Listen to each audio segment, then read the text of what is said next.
Hello mga ka-SAAS, masayang ibinahagi ni Catherine Bernardo sa kanyang IG ang lahat ng kaganapan sa loob ng nagdaang buwan. Makikita ang masayang banding nito sa kanyang pamilya. Enjoy na enjoy ni Catherine ang magandang swimming pool sa kanyang mansyon kasama ang kanyang mga pamangkin. Halos lahat ng nangyari sa buhay nga ni Catherine ay magaganda. Sunod-sunod na blessing at ang malaking ganap pa ay ang tanggapin niya ang Best Actress sa PAMAS.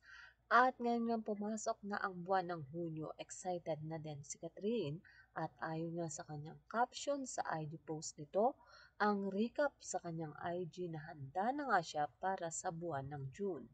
Well, ano-ano nga ba ang aabangan sa Best Actress na si Catherine? Siyempre, isa na dyan ang movie nila ni Alden Richard na Hello Love Goodbye na pagkatapos ng 5 years ay nagbabalik ang kanilang tambalan at ang pamagat ng movie ay Hello Love Again. Kung si Catherine ay excited sa pag-welcome niya sa buwan na ito, over naman sa excitement ang mga makakat din dahil sa wakas ang kanilang hinihintay na tambalan ay nangyari na naman at this time.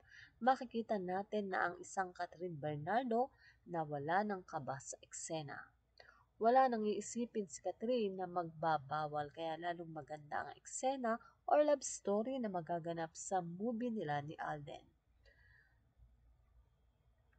Buwan ng November ay mapapanood ang nasabing movie. Paniguradong aabangan ito ng napakaraming moviegoers na sabik mapanood ang pagbabalik ng tambalang Catherine at Alden. Samantala, umaabot naman na sa 5.4 million views sa TikTok ang recap na ito na ipinost ni Catherine. So mga ka-SAAS, yan nga po ang ating balitaan at kung inyong naibigan, well, put your comment down below at syempre, huwag kakalimutang mag-like, share, and subscribe.